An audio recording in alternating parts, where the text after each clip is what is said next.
Live.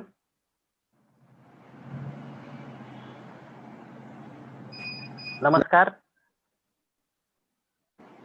Manmanthan या शृंखलेच्या आजच्या भागामध्ये मी मानसोपचार तज्ञ डॉक्टर महेश बिरोड आपणा सर्वांचे स्वागत करतो.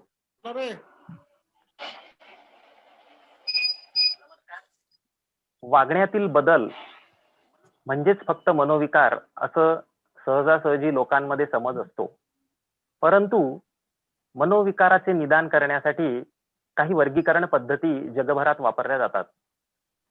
त्यांच्यानुसार साधारणतः 305 पेक्षा जास्त प्रकारचे मनोविकार हे निदान करण्यात येणाऱ्या वर्गीकरण पद्धतींमध्ये समाविष्ट करण्यात आलेले आहेत.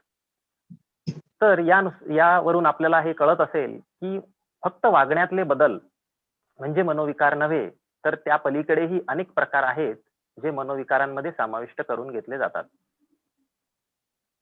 त्याच प्रकारे मानसिक आरोग्याचे देखील विविध पैलू हे आपल्या आयुष्यामध्ये, आपल्या जीवनामध्ये असतात. त्यापैकी एक पैलू म्हणजे लैंगिकता. याच विषयावर आजचा कार्यक्रम आधारित आहे आणि आजच्या कार्यक्रमासाठी आपल्याला अध्यक्ष म्हणून लाभलेले आहेत डॉक्टर प्रिया राजहंस म्हणून. डॉक्टर प्रिया राजहंस या मानसोपचार तज्ञ म्हणून मागील 20 वर्षापासून वैद्यकीय सेवेत कार्यरत आहेत. स्त्रियांचे मानसिक आरोग्य आणि व्यसनमुक्ती या दोन्ही कार्यांमध्ये त्यांची सेवा ही सर्वज्ञात आहेतच. नाशिकमधील सर्वप्रथम महिला मानसोपचार तज्ञ म्हणून आम्ही सर्व त्यांना ओळखतो. तर मी त्यांना विनंती करतो की त्यांनी आजचे जे प्रमुख वक्ते आहेत डॉक्टर आनंद पाटील यांची ओळख करून द्यावी आणि त्यांचे व्याख्यान सुरू करण्याची परवानगी द्यावी. प्रेक्षकांना मी विनंती करतो की त्यांचे जर काही प्रश्न असतील तर आपल्या YouTube चॅनलच्या खाली जो चॅट बॉक्स असतो त्यामध्ये त्यांनी आपले प्रश्न नमूद करावे, म्हणजे कार्यक्रमाच्या शेवटी आपण त्यांना घेता येईल. डॉक्टर प्रिया राजहंस. नमस्कार मंडळी. डॉक्टर आनंद पाटील हे नाशिकमधील प्रसिद्ध मानसोपचार तज्ञ आहेत आणि गेल्या 20 वर्षांपासून ते वैद्यकीय क्षेत्रामध्ये कार्यरत आहेत. डॉक्टर पाटील यांचं पदव्युत्तर सायकॅट्री मधलं शिक्षण मुंबईच्या नायर हॉस्पिटलमधून झालेलं आहे आणि व्यसनमुक्तीच्या क्षेत्रामध्ये त्यांना विशेष आवड आहे. सहारा हे व्यसनमुक्ती आणि पुनर्वसन केंद्र ते गेल्या 10 वर्षांपासून नाशिकमध्ये चालवत आहेत. डॉक्टर पाटील हे लोणी वैद्यकीय महाविद्यालयामध्ये असोसिएट प्रोफेसर म्हणून देखील कार्यरत आहेत. सायकॅट्री या विषयामध्ये काउन्सिलिंग आणि सायकोथेरपी मार्फत मानसोपचार करून रुग्णांना बरे करण्यामध्ये त्यांना विशेष रस आहे. त्याचप्रमाणे स्ट्रेस मॅनेजमेंट बद्दलही ते वर्कशॉप घेतात, त्यामध्येही त्यांना विशेष रुची आहे. आर्ट बेस्ड थेरपी मध्ये कार्य करणारे नाशिकमधले ते एकमेव सायकॅट्रिस्ट आहेत. आर्ट बेस्ड थेरपी म्हणजे कलेच्या माध्यमातून मानसिक तणाव कमी करणे किंवा मानसोपचार करणे. उदाहरणार्थ म्युझिक थेरपीचा वापर करणे किंवा ड्रॉइंग, पेंटिंग आणि इतर कलांचा वापर करून मानसिक समस्या आपण कशा कमी करू शकतो याबद्दलही त्यांना विशेष रुची आहे. तर डॉक्टर आनंद पाटील हे जरा हटके मानसोपचार तज्ञ आहेत आणि ते आपल्याला आज वक्ते म्हणून लाभलेले आहेत. तर मी डॉक्टर पाटील यांना विनंती करते की पुढचा संवाद त्यांनी सुरू करावा. धन्यवाद. थँक्यू डॉक्टर राजहंस आणि थँक्यू डॉक्टर बिरोड. तर जागतिक मानसिक आरोग्य सप्ताहानिमित्त वेगवेगळे विषय आपण रोज घेतो आहोत. त्यातला हा एक महत्वाचा विषय आज घेतो आहोत, तो आहे लैंगिकता आणि मानवी जीवन. तर लैंगिकता हा शब्द आल्या आल्या उत्सुकता निर्माण होते की आज डॉक्टर कशाबद्दल बोलणार आहे. तर पहिला शब्द आपल्याला जो आठवतो लैंगिकताशी रिलेटेड आहे तो आहे सेक्स. पण लैंगिकता हा फक्त सेक्सशी रिलेटेड नाहीये. सेक्स हा त्याचा एक भाग आहे. पण लैंगिकतेमध्ये बऱ्याच गोष्टींचा समावेश आहे. लैंगिकतेमध्ये आपलं भावविश्व आहे, विचार, वागणूक, आपलं स्वप्नरंजन, आपले ऍटिट्यूड्स आणि एकंदरीत आपलं व्यक्तिमत्व हे लैंगिकतेमुळे उमलत असत. तर लैंगिकता म्हणजे काय आपण थोडंसं ओळखून बघूया आज. आणि लैंगिकतेच्या सुरुवात कधी होते आपल्या जीवनामध्ये? तर लैंगिकतेची सुरुवात अगदी लहानपणी होते. अगदी लहानपणी जेव्हा मुलं 1-2 वर्षाची असतात तेव्हापासून त्यांना हे लक्षात यायला लागतं की मी मुलगा आहे किंवा मी मुलगी आहे. तर ही त्यांची पहिली ओळख तयार होते की मुलगा आहे, मी मुलगी आहे. आणि ज्या पद्धतीने मुलांना मुलींना वाढवलं जातं त्याच्यात पण थोडा फरक आहे. म्हणजे बऱ्याच वेळा मुलींना खूप सूचना दिल्या जातात की तू अशी बसायला हवी, असं वागायला हवं, जास्त हसू नको, मोठ्याने हसू नको, तुला आपल्या घराण्याला कोणी नाव ठेवेल असं कधी वागू नकोस, जास्त मुलांशी बोलू नकोस. अशा वेगवेगळ्या पद्धतीच्या सूचना आणि बंधनं हे मुलींवर आईवडील लादत असतात. तर त्या मानाने मुलांवर कमी बंधनं लादली जातात किंवा कमी सूचना त्यांना दिल्या जातात आणि बऱ्याचशा त्यांच्या वागणुकीला सहज स्वीकार असतो. मात्र मुलींच्या वागणुकीवर बराचसा पहारा असतो. तर अगदी लहानपणापासूनच हा जो भेद आहे, मुलांच्या आणि मुलींमधला जो भेद आहे, हा झळकायला लागतो. तर ही उत्सुकता मुलांना मुलींना असतेच, लहानपणीच असते. त्यांना आश्चर्य वाटत असतं की मी वेगळा आहे, ही मुलगी वेगळी आहे. तर हळूहळू जसं जसं आपण लहान मुलांना शिकवतो की नाही, की डोळे दाखव, कान दाखव, दात दाखव, हात दाखव, पोट कुठे आहे, पाय कुठे आहेत. तर अशी जी लहानपणी आपण जी मुलांना ओळख शिकवत असतो आपल्या शरीरातल्या वेगवेगळ्या भागांची, तेव्हा आवर्जून मला असं वाटतं की जे जननेंद्रिय आहेत तर ते मात्र सहजपणे टाळतात आईवडील. त्याचं कारण काय आहे की आईवडील स्वतःच बऱ्याच वेळा हे जननेंद्रियांबद्दल कॉन्शियस असतात किंवा ते शब्द कसे वापरायचे किंवा कुठले शब्द वापरायचे हा पण त्यांना प्रश्न पडत असतो. तर हा जो ऑकवर्डनेस असतो, आईवडिलांचा जो ऑकवर्डनेस असतो, ते मुलं ओळखत असतात. मुलं खूप चांगले निरीक्षण करत असतात. तो ऑकवर्डनेस मुलांपर्यंत आपोआप पोहोचत असतो, एक्सप्रेशन सुद्धा पोहोचत असतो. तर मुलांना हे लक्षात येतं लहानपणीच लक्षात येतं की हा जो भाग आहे, हा जो एरिया आहे याच्यात काहीतरी गडबड आहे किंवा हा काहीतरी टॅबू एरिया आहे, असं मुलींना लहानपणीच लक्षात येतं. आणि म्हणूनच उत्सुकता अजून जास्त असते ह्या गोष्टींबद्दल. तर बऱ्याच वेळा असं पण होतं की मुलं कधी कधी आपल्या जननेंद्रियांना हात लावतात किंवा खास देत असते किंवा चोळत असतात. तर तेव्हा आईवडील त्यांना पटकन रागवतात की असं नाही करायचं, हात नाही लावायचा, हे बरोबर नाहीये. किंवा अक्षरशः आईवडील तर असे शब्द पण वापरतात की जसं शेम आहे, हा किती कॉमनली वापरलेला शब्द आहे.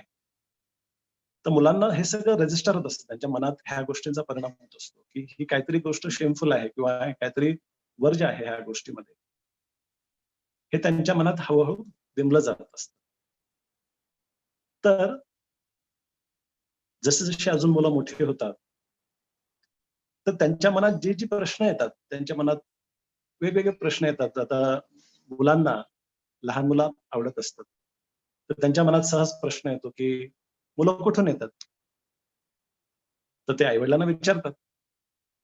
तर आईवडील बऱ्याच वेळा म्हणजे मुलाच्या वयानुसार उत्तर द्यायचा प्रयत्न करतात. अगदीच लहान असेल तर म्हणतात की आम्ही हॉस्पिटलमधनं आणलं बाळा, किंवा अजून थोडंसं मोठं असलं तर अशी एक एक कारणं सांगतात. पण जसे मुलं असे प्रश्न विचारतात की मी आईच्या पोटात कशी गेली, तर असे जेव्हा प्रश्न यायला लागतात किंवा मी कुठून बाहेर आली, हे प्रश्न जेव्हा यायला लागतात तेव्हा आईवडील अजून ऑकवर्ड व्हायला लागतात. त्यांना सुचत नाही की काय नेमकं उत्तर द्यावं. तर बऱ्याच वेळा असं एक जनरल उत्तर देतात की तू मोठं झाल्यावर तुला कळेल, असं म्हणून हा प्रश्न टाळून देतात.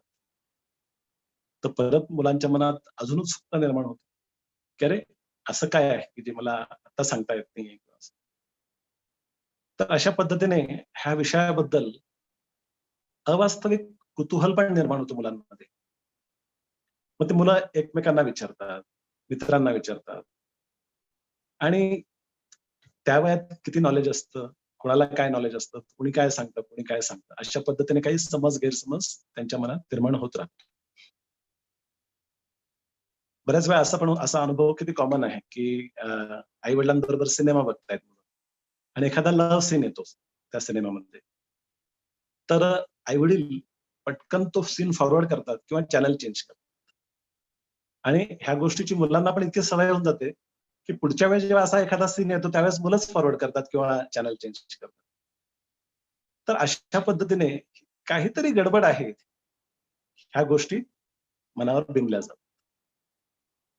तर खरं तर असे मुलं जे प्रश्न विचारतात किंवा असे जे प्रसंग असतात की सिनेमामध्ये एखादा लव्ह सीन असतो, तर त्याच्याबद्दल आई वडिलांनी चर्चा करायला काय हरकत आहे ना, त्या स्टोरीच्या मार्फत.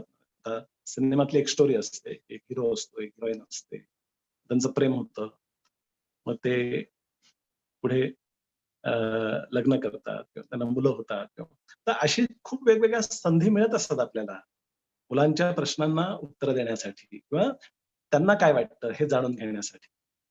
तर त्या संधींचा आपण फायदा घ्यायला हवा, कारण याला आम्ही टीचेबल मोमेंट्स म्हणतो की असे प्रसंग येतील ज्या वेळेस तुम्हाला मुलांच्या वयानुसार त्यांना समजेल अशा भाषेत ह्या गोष्टी सांगता येतील, इंट्रोड्यूस करता येतील. आणि त्याच्याने होतं काय की मुलांना असं वाटतं की अरे आपण काही प्रश्न विचारले तर आईवडील उत्तर द्यायला तयार आहेत, म्हणजे आपल्याला ते गप्प करतायत असं नाही. तर मग आईवडिलांना प्रश्न विचारायला हरकत नाही, असं इथं एक नात्यामध्ये आईवडिलांच्या आणि मुलांच्या नात्यामध्ये एक ओपननेस निर्माण होतो. तर त्यांना उत्सुकता असेल तर मग पुढच्या वेळेस सुद्धा ते तुम्हाला आधी विचारतील. पण जर त्यांना आपण गप्प केलं किंवा त्यांना टाळून दिलं उत्तर द्यायला, तर मग ते पुढच्या वेळेस प्रश्न विचारायला संकोच करतील. आणि आता काय झालंय की जर आईवडील उत्तर द्यायला तयार नाही, तर मुलं गुगलवर उत्तर शोधतात. आणि नेमकं ह्यावेळेस काय झालं की कोविडची जी learn from home, school from home, schooling from home, ह्या प्रथेमुळे काय झालंय की मुलांच्या हातात मोबाईल आलेत, टॅबलेट आलेत, कॉम्प्युटर स्क्रीन आला आहे आणि मुलं खरंच अभ्यास करत आहेत का व्हिडिओ गेम खेळत आहेत का अजून काय करत आहेत, बऱ्याच वेळा आईवडिलांचं याच्याकडे लक्षही नसतं. आम्ही बऱ्याच वेळा असा सल्ला पण देतो की असा एक नियम बनवा की मुलं हेडफोन लावून लेक्चर अटेंड करणार नाही बुवा किंवा हेडफोन लावून नाही करायचं, म्हणजे कळतं की नेमकं ते लेक्चर्स अटेंड करतायत का गाणी ऐकतायत का युट्यूब बघतायत. तर हा एक छोटीशी टिप आहे की हेडफोन वापरायचे नाही, म्हणजे आपल्यालाही कळतं की काय साऊंड चालू आहे. तर शेवटी मुलं इंटरनेटवर काय गुगलवर आपण एखादं अक्षर जरी टाईप केलं तर लगेच हिस्ट्रीमध्ये वेगवेगळ्या गोष्टी येतात, सजेशन्स येतात आणि मुलांना कुतूहल आहे आणि त्या सजेशन्स येतात, त्याच्यातनं माहिती शोधत असतात. आणि सेक्शुअलिटी किंवा लैंगिकता हा असा विषय आहे जो उत्सुकतेचा विषय आहे आणि ज्या गोष्टी दाबल्या जातात त्याच्याबद्दल जास्त उत्सुकता असते. तर मुलं ह्या गोष्टी गुगल सर्च करून शोधायचा प्रयत्न करत असतात. पण हे करता करता होतं काय की काही माहिती त्यांना मिळते, पण याच्या जोडीला बऱ्याच वेळा पोर्नोग्राफी किंवा ब्लू फिल्म्सच्या पण लिंक्स त्या सर्चमध्ये येत असतात आणि त्या मुलांनी तिथे क्लिक केल्यानंतर मग ते एक वेगळं विश्व त्यांच्या समोर उघडतं आणि ही पोर्नोग्राफी म्हणतो आपण त्याला, की ब्लू फिल्म्स बघणे किंवा पोर्नोग्राफी, सेक्सचे व्हिडिओज बघणे याला पोर्नोग्राफी म्हणतात. तर पोर्नोग्राफी त्यांच्या जीवनात शिरते. तर पोर्नोग्राफी जी आहे मुळातच एक हायली ऍडिक्टिंग ही गोष्ट आहे, त्याची सवय लागण्याची खूप शक्यता असते. म्हणजे एक प्रकारचं ना, जसं दारू कसं नशेली पदार्थ आहे आणि त्याची सवय लागते, तसं पोर्नोग्राफी सुद्धा एका ड्रग सारखं आहे की पोर्नोग्राफी जर बघितल्यानंतर एक वेगळाच एक एनर्जी संचारते किंवा एक कुतूहल निर्माण होतं किंवा एक थ्रिल मिळतं त्यांना किंवा फार एनग्रॉसिंगली ते बघत असतात, हिप्नोटाईज होऊन बघत असतात मुलं.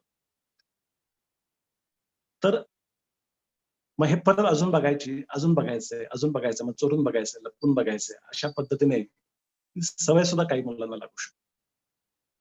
पण याच्यात धोका काय आहे, की जे लैंगिक शिक्षण आई-वडिलांकडून मिळायला पाहिजे होतं, ते जर इंटरनेटद्वारे मिळतंय किंवा पोर्नोग्राफीद्वारे मिळतंय, तर ते घातकच आहे की नाही? कारण पोर्नोग्राफीमध्ये बऱ्याच वेळा इतक्या अग्रेसिव्ह पद्धतीने किंवा ह्युमिलेटिंग पद्धतीने सेक्स दाखवला जातो. एस्पेशली स्त्रियांबद्दल बऱ्याच पोर्नोग्राफिक क्लिप्स मध्ये अग्रेशन आणि ह्युमिलिएशन त्यांच्याबद्दल दाखवलं जातं. आणि कमालीची गोष्ट अशी आहे की त्या फिल्म्समध्ये असं दाखवलं जातं की ती स्त्री सुद्धा न तक्रार करता ते सगळं सहन करत असते आणि असं दाखवत असते की जसं तिला त्याच्यातून आनंद मिळतोय. तर ह्या गोष्टी बघून बघून मुलांच्या आणि मुलींच्या सुद्धा मनावर काही ना काहीतरी इम्प्रेशन होत असतं, की सेक्स काय असतं ते हे असं असतं, किंवा सेक्समध्ये ह्या गोष्टी चालतात, किंवा सेक्समध्ये असं वागलं तरी चालतं. असे संस्कार मुलांवर व्हायला लागतात लहानपणापासून. मला आश्चर्य वाटेल, की पोर्नोग्राफी किंवा ब्लू फिल्म्स किंवा सेक्स बद्दल चर्चा ही मुलं खूप कमी वयातच इंट्रोड्यूस होतात ह्या गोष्टींसाठी. अगदी 8-9 वर्षांपासूनच ह्या गोष्टींबद्दल कुतूहल असतं आणि शोधाशोध चालू होते. तर आपली मुलं आपल्याला असं वाटतं लहानच आहेत, पण असं नाही आहे. मुलं तेवढी लहान आहे जेवढी तुम्ही समजता. तर म्हणून तुमचं लक्ष असणं फार गरजेचं आहे, की मुलं काय करतायत, स्क्रीनवर काय करतायत. त्यांना स्क्रीन टाइम आपल्याला लिमिटेड द्यायला हवा, सुपरविजन असायला हवं. तर एक पॅरेंटल कंट्रोल नावाचा प्रकार असतो कॉम्प्युटर्समध्ये किंवा मोबाईल्समध्ये, की ज्याच्याने काही ज्या वेबसाईट्स असतात त्या ब्लॉक केल्या जातात, जे अडल्ट वेबसाईट्स आहेत. तसं YouTube सुद्धा, YouTube किड्स नावाचा एक प्रकार आहे. तर त्याच्यामध्ये चिल्ड्रन सुटेबल कंटेंट असतं. तर ह्या गोष्टींचा वापर, टेक्नॉलॉजीचा वापरही आपण करू शकतो मुलांमध्ये, मुलांचं जे इंटरनेट वॉच जे आहे त्याला मॉनिटर करण्यासाठी. तर पोर्नोग्राफीमुळे जर असे संस्कार जर असतील, आता खरं तर सेक्स ही जी गोष्ट आहे ही एक फिजिकल पद्धत आहे प्रेम व्यक्त करण्याची. पण असं कधीही पोर्नोग्राफिक क्लिप्समध्ये कधीही दिसत नाही. तर पोर्नोग्राफिक क्लिप्समध्ये ती एक क्रिया आहे आणि ती एक अग्रेसिव्हली करायची क्रिया आहे. अशा पद्धतीने ते त्यांच्या समोर जात असतं. शिवाय दुसरे प्रॉब्लेम काय असतात, की जसं आता आपण हिंदी सिनेमा बघू. हिंदी सिनेमामधला जो हिरो असतो, तो दिसायला छान असतो, त्याची हाईट चांगली असते, बॉडी चांगली असते. अशाच व्यक्तीला हिरो म्हणून घेणार की नाही? तर पोर्नोग्राफी फिल्म्समध्ये सुद्धा, की असे ऍक्टर्स असतात, की ज्यांची बॉडी एकदम चांगली असते. ज्यांचं जे पेनिस साईज आहे किंवा शिश्न म्हणतात त्याला मराठीमध्ये. पेनिस साईज, शिश्नाची जी साईज आहे ती मोठी असते. अशाच लोकांना त्या फिल्ममध्ये काम मिळतं. तर बऱ्याच वेळा मुलांना आणि तसंच स्त्रियांना असतात, जी हिरोईन असते म्हणा त्या ऍक्टिंग करणारी. तर ती सुद्धा तिची फिटनेस चांगला असतो. ती स्लिम अँड ट्रिम असते किंवा तिचे बॉडी जी आहे ती शेपमध्ये असते. तर अशा गोष्टी बघून बघून मुलांना असं वाटतं की हेच खरे स्टँडर्ड्स आहेत. त्यांच्या स्वप्नरंजनामध्ये सुद्धा ह्या गोष्टींचा समावेश होतो. आणि मुलांमध्ये स्पेशली कधी-कधी त्यांना न्यूनगंड पण निर्माण होतो, की अरे माझी जी पेनिस साईज आहे, ती कमी आहे यांच्यापेक्षा. तर माझ्यात काही कमतरता तर नाहीये ना? माझ्यात काही प्रॉब्लेम आहे का? बरं, पोर्नोग्राफी फिल्म्समध्ये अर्धा-अर्धा, 1-1 तास ते सेक्स करतात. तर ते बघून त्या मुलाला असं वाटतं, जेव्हा तो हस्तमैथून करतो किंवा प्रयोग करत असतो, तो त्यावेळेस त्याला असं वाटतं, की अरे माझं तर कमी वेळात होऊन जातंय. तर माझ्यात काहीतरी दोष आहे. असा न्यूनगंड निर्माण होण्याची पण खूप शक्यता असते.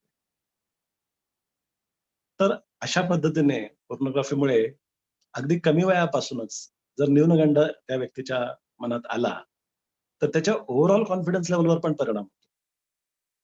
त्या मुलीच्या सुद्धा, की तिला जर असं वाटतं, की मी खूप बारीक आहे किंवा मी खूप जाड आहे, तर तिच्या ओव्हरऑल कॉन्फिडन्स लेव्हलवर त्याचा परिणाम होत असतो.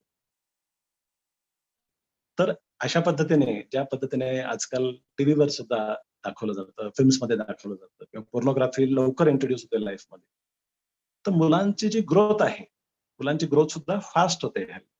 हे पूर्वी जर असं म्हणू आपण, की मुलींना 12-13 वर्षानंतर पाळी यायची. तर आता बदललं आहे. आता बऱ्याच वेळा 10-11 वर्षानंतर सुद्धा पाळी यायला लागते किंवा कधी-कधी त्याच्यापेक्षा लवकर सुद्धा पाळी येते. तर मुलांमध्ये सुद्धा ह्या गोष्टी बघून जे शारीरिक आणि मानसिक आणि हॉर्मोनल जे बदल होत असतात मुला-मुलींमध्ये, ते पूर्वीपेक्षा कमी वयात व्हायला सुरुवात होते.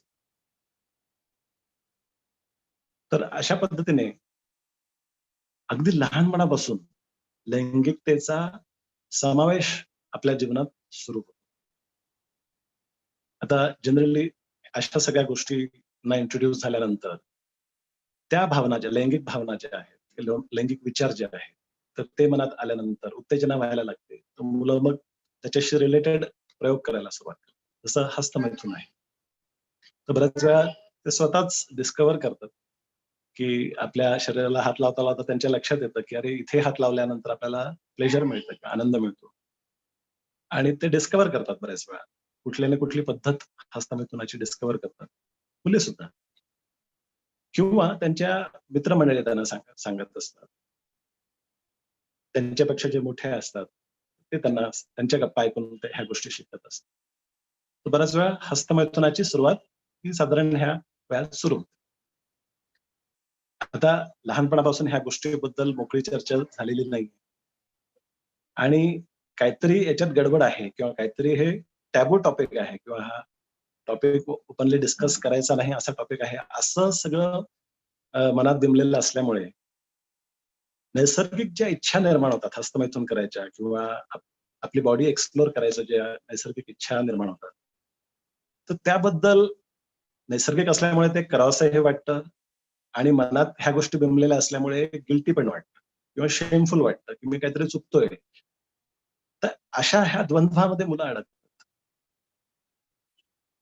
तर हे सगळं आई-वडिलांनी अपेक्षित धरायला पाहिजे आणि ह्या गोष्टींबद्दल बोलणं सुरू करायला पाहिजे.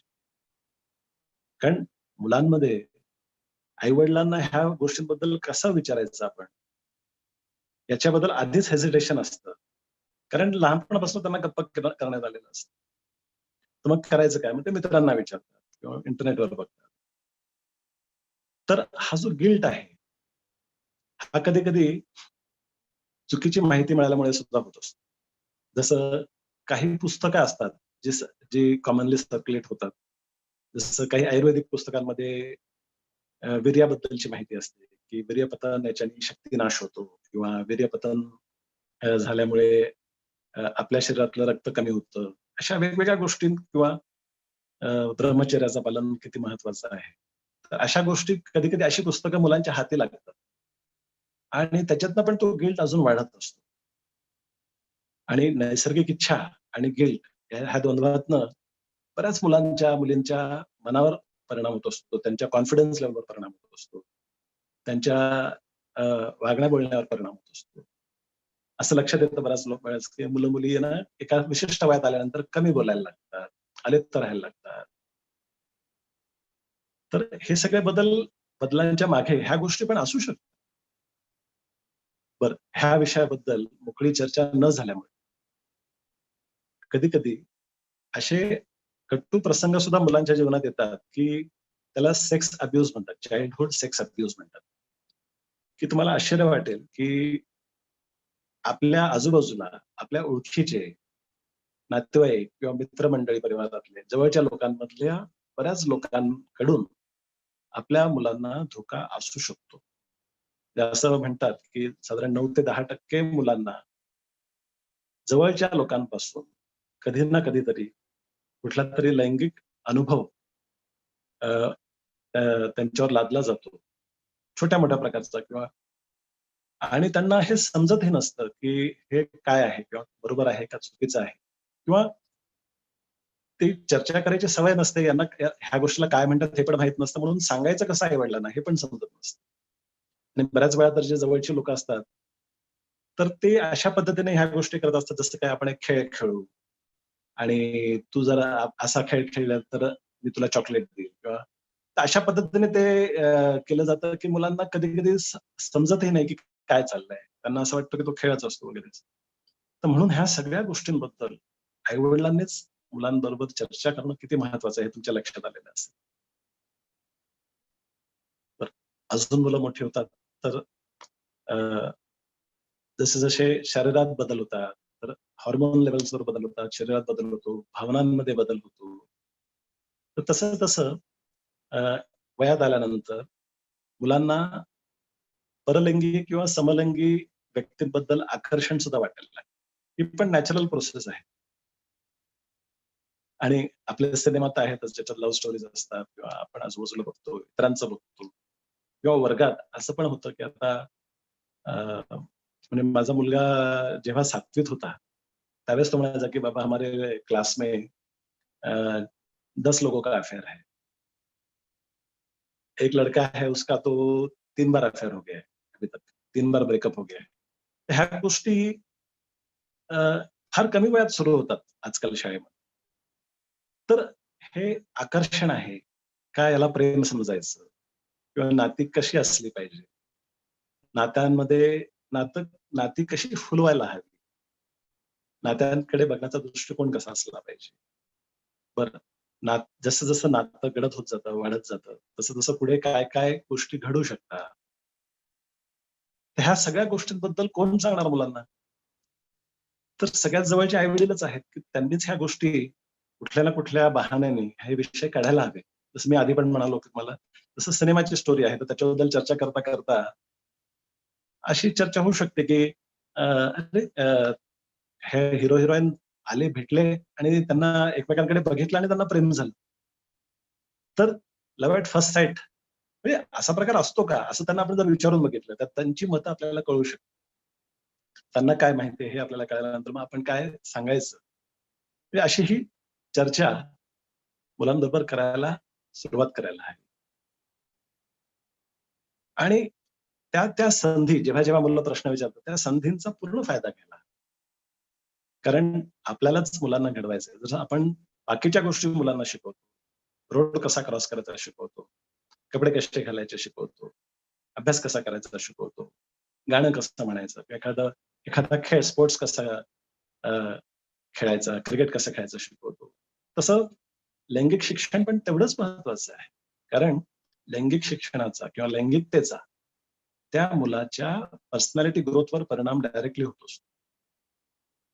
म्हणून आपण म्हणतो ना, की लैंगिकता एक प्रकारे आहे ना, मानवी जीवनाचा एक प्रकारचा पाया आहे. खूप महत्वाचा भाग आहे, की जो दुर्लक्षित आहे. तर चर्चा मुलांमध्ये आणि आई-वडिलांमध्ये वाढायला पाहिजे. हल्ली बरं आहे, की शाळांमध्ये सुद्धा अशी 1, 2 किंवा 3 दिवसांची शिबिरं होतात. सेक्स एज्युकेशनची शिबिरं होतात. म्हणून काही गोष्टी इंट्रोड्यूस होतात. तर आई-वडिलांचं काम थोडंसं हलकं होतं. पण बऱ्याच वेळा याच्यामध्ये असाही एक दृष्टिकोन मुलांपर्यंत पोहोचतो, की सेक्स म्हणजे ही एक भीतीदायक गोष्ट आहे कारण प्रेग्नन्सी होऊ शकते किंवा सेक्शुअली ट्रान्समिटेड डिसीजेस होऊ शकतात. तर एक प्रकारची काहीतरी याच्यात डेंजर आहे, असं खूप प्रोजेक्ट केलं जातं. पण ॲक्चुअली सेक्स हे प्रेम व्यक्त करण्याचं एक साधन आहे किंवा पद्धत आहे किंवा सेक्समध्ये प्लेजर आहे, आनंद आहे. असा होकारार्थी जो दृष्टिकोन आहे, तो बऱ्याच वेळा ह्या सेक्स एज्युकेशनच्या क्लासेसमध्ये नाही दिला जात. आणि हे 1, 2, 3 दिवसाच्या शिबिरामध्ये सगळं शक्य पण नसतं. कारण ही एक ऑनगोइंग प्रोसेस आहे. अगदी लहानपणापासून मोठे होईपर्यंत छोट्या-छोट्या चर्चांमधनं हळू-हळू ते एक पिक्चर तयार होत असतं. एक कन्सेप्ट तयार होत असतो सेक्शुअलिटीबद्दल किंवा आपल्या पर्सनॅलिटीबद्दल, आपल्या आयडेंटिटीबद्दल. तर हळू-हळू आहे जसं कुमारवयस्थ आल्यानंतर मुलांची एक पर्सनल आयडेंटिटी तयार होते, की मी एक मुलगा आहे, मी एक मुलगी आहे. तर मी कम्फर्टेबल आहे, की मी मुलगा आहे किंवा एखादी मुलगी ती कम्फर्टेबल असते, की मी मुलगी आहे. पण कधी-कधी असंही आपल्याला आपण बघतो, की काही मुलांचा स्वभाव म्हणा किंवा त्यांचे लुक्स म्हणा असे असतात, की त्यांना इतर मुलं चिडवतात, की हा बायका आहे किंवा बायल्या आहे. असं चिडवतात किंवा तर त्या गोष्टींचाही त्याच्यावर परिणाम होत असतो. त्याला असं वाटत असतं, की माझ्यात काही फॉल्ट तर नाही ना, माझ्यात काही चुकीचं तर नाही ना, अशा पद्धतीने. किंवा काही मुली असतात, की त्यांची बॉडीची डेव्हलपमेंट खूप जास्त होते. समजा ब्रेस्ट साइज वाढते, तर त्यांना काही मुली चिडवतात वर्गातल्या. की तिला असं वाटत असतं, की काहीतरी ही शर्मिंदीची गोष्ट आहे किंवा तिला तिच्या अभ्यासावर पण परिणाम होतो. तिच्या कॉन्फिडन्सवर परिणाम होतो. तर कधी कधी असंही होतं की काही मुलांना असं वाटत असतं की माझं शरीर तर मुलाचं आहे, पण माझं मन जे आहे हे फेमिनाईन आहे. तसंच मुलींनाही कधी कधी असं वाटत असतं की माझं शरीर मुलीचं आहे, पण मी ऍक्च्युली बॉयश आहे. असे कधी कधी कॉन्फ्लिक्ट पण निर्माण होत असतं जेंडर बद्दल, आपल्या आपल्या लैंगिकतेबद्दल कॉन्फ्लिक्ट पण निर्माण होत असतं. त्याच्यामुळे कधी कधी जेंडर आयडेंटिटी डिसऑर्डर्स पण होऊ शकतात. तर ह्या सगळ्या नाजूक स्थितींमधनं मुलं मुली जात असतात, त्यावेळेस त्यांना आई वडिलांसारखा भक्कम सपोर्ट कुठला असू शकतो. म्हणून आई वडिलांनी ऍक्टिव्हली चर्चा करत राहायला पाहिजे मुलांबरोबर आणि त्यांना चर्चेत सामील करून घ्यायला.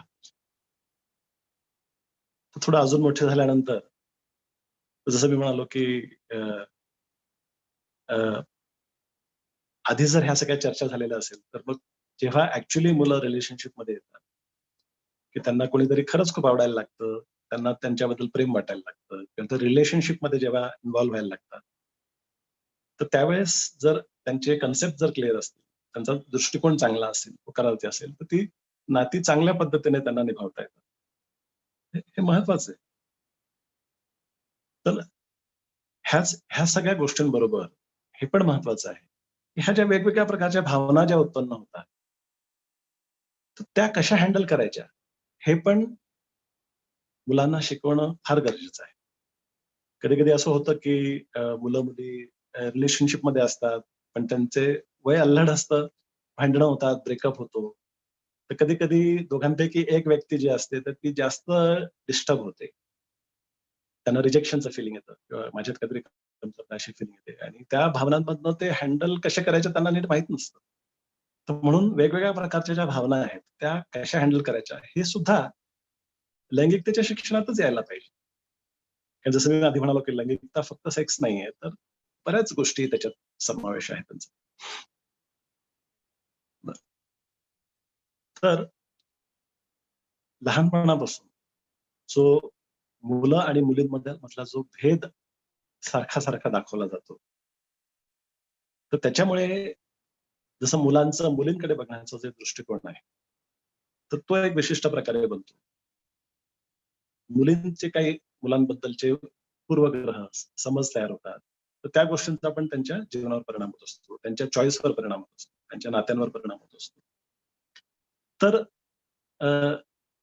जेंडर इक्वॅलिटी हे आपण प्रमोट करायला हवं, की आता फक्त पुरुष प्रधान सोसायटी राहिली आहे असं नाही. आता सगळं बदलत आहे. आणि जर आपण आपल्या मुलांना लहानपणापासून जर आपण त्यांना तयार केलं नाही, तर ते जेव्हा रिलेशनशिप्समध्ये जातात त्यावेळेस त्यांना अडचणी येतात. जेव्हा एखादी मुलगी तिचे मतं ठामपणे मांडते, तर त्या मुलाला कधी-कधी ते झेलणं कठीण जातं. तर म्हणून त्याच्यात सुद्धा आई-वडिलांचा रोल आहे, की त्यांना लहानपणापासून तसं वाढवलं पाहिजे. आपण असं म्हणतो ना, की मला अ, एकदम चांगला पार्टनर शोधायचा आहे. तर चांगला पार्टनर कसा असला पाहिजे वगैरे. आपण असं चर्चा जर करत, पण आपल्याला हे सुद्धा प्रमोट करायला पाहिजे, की मला एक चांगला पार्टनर पार्टनर व्हायचा आहे. फक्त मला चांगला पार्टनर हवा असं नाहीये. तर मला एक चांगला पार्टनर व्हायचा पण आहे. हे आपण प्रमोट करायला पाहिजे. जसं जे प्रेम संबंध असतात, त्याच्यामध्ये फक्त प्रेम पुरेसं नाही. तर प्रेमाबरोबर रिस्पेक्ट असणं पण गरजेचं आहे. ट्रस्ट असणं गरजेचं आहे. एकमेकांच्या गुण-अवगुणांचा स्वीकार असणं गरजेचं आहे. एक प्रकारची नम्रता असणं गरजेचं आहे. तर हे असं समजूया आपण, की हे 4 स्तंभ आहेत प्रेम जीवनातले किंवा जे प्रेमसंबंधांमधले हे 4 पिलर्स आहेत किंवा प्रेम, रिस्पेक्ट, आदर, ट्रस्ट म्हणजे विश्वास आणि एक नम्र स्वीकार, ह्युमिलिटी म्हणतो आपण. तर ह्या गोष्टी, ह्या ज्या व्हर्च्यूज आहेत, ह्या मुलांमध्ये आपण लहानपणापासून इन्कल्केट करायला पाहिजे. तर पुढे जेव्हा स्टेबल रिलेशनशिप्समध्ये आल्यानंतर आणि जेव्हा सेक्स लाईफ सुरू होतं लोकांचं, तर त्यावेळेस अनुभव नसतो, उत्सुकता असते किंवा चुकीचे ग्रह असतात, पूर्वग्रह असतात, गैरसमज असतात. त्यांच्यामुळे सुद्धा सुरुवातीला सेक्स लाईफ फार प्रॉमिसिंग असतं असं जरुरी नाही. अनुभव नसल्यामुळे आणि जसं-जसं हळू-हळू सवय होते किंवा अनुभव येतो, काही प्रयोग करतात, त्याच्यामुळे डेव्हलप होतात. तर हे पण मुला-मुलींना याची कल्पना दिली पाहिजे. नाहीतर ते नाराज होतील, डिस्करेज होतील. परत तिथे सुद्धा कॉन्फिडन्स त्यांचा जाण्याची शक्यता असते. थोडंसं आपल्याला नॉर्मलायझेशन ह्या गोष्टींचं करायला पाहिजे. नाहीतर असं होतं की मुलांना की फर्स्ट टाइम जेव्हा मी सेक्स करणार आहे, ह्या गोष्टीची इतकी अँक्झायटी असते, की नीट व्हायला पाहिजे, व्यवस्थित व्हायला पाहिजे. अगदी मला माझ्या पार्टनरला पूर्णपणे समाधान देता यायला पाहिजे. याचं जे प्रेशर आहे, ह्या प्रेशरमुळे बऱ्याच वेळा लोकांना सुरुवातीच्या अनुभवांमध्ये वाईट अनुभव येतात. एक तर शीघ्रपतन होऊन जातं किंवा शिश्न ताटच होत नाही. त्या अँक्झायटीमुळे, त्या टेन्शनमुळे. जसं उदाहरणार्थ मी तुम्हाला सांगतो, की जसं परीक्षेचा पेपर तुम्ही लिहित आहात आणि जर तुमच्या शेजारी टीचर येऊन उभे राहिले आणि ते बघतायत तुम्ही काय लिहिताय. तर असा अनुभव आलाय का तुम्हाला कधी, की आपण कॉन्शियस होतो आणि ज्या फ्लो मध्ये आपण लिहित असतो तो फ्लो पण बिघडतो आणि माइंड ब्लॉक होतो. तर एक प्रकारची परफॉर्मन्स अँक्झायटी आपल्याला येते. तर तसं सेक्स मध्ये पण होतं, की जर परफॉर्मन्स अँक्झायटी असली तर परफॉर्मन्सवर परिणाम होतो आणि त्याच्यामुळे मग अजून प्रॉब्लेम्स निर्माण होतात. म्हणजे मला एक केस आठवली, की एका मुस्लिम कपलचा डिवोर्स झाला. कारण त्या मुलीने असं सांगितलं, की हा हा माणूस माणसातच नाही. तर हा माणूस माणसात नाहीये याची तिची जी कल्पना होती, ती वेगळी होती. आणि हा मुलगा किती जरी सांगत राहिला, की असं नाहीये, तसं काही नाही. तरी सुद्धा कोण कसं सिद्ध करणार? त्यांचा डिव्होर्स झाला. ती वेगळ्या कारणासाठी काउन्सिलिंगसाठी आल्यामुळे त्यानंतर हा विषय सगळा निघाल्यानंतर हे लक्षात आलं, की तो माणूस नपुंसक नव्हता. त्या माणसाला फक्त शीघ्रपतन होतं. ज्याची ट्रीटमेंट होऊ शकली असती. पण त्या गोष्टीला तिला माहित नव्हतं ना, की याला काय म्हणतात किंवा तिने एकच ब्लँकेट स्टेटमेंट केली, की हा माणूस माणसात नाहीये आणि त्यांचा डिव्होर्स झाला, जो टळू शकला असता. तर हे सगळं हाफ नॉलेजमुळे.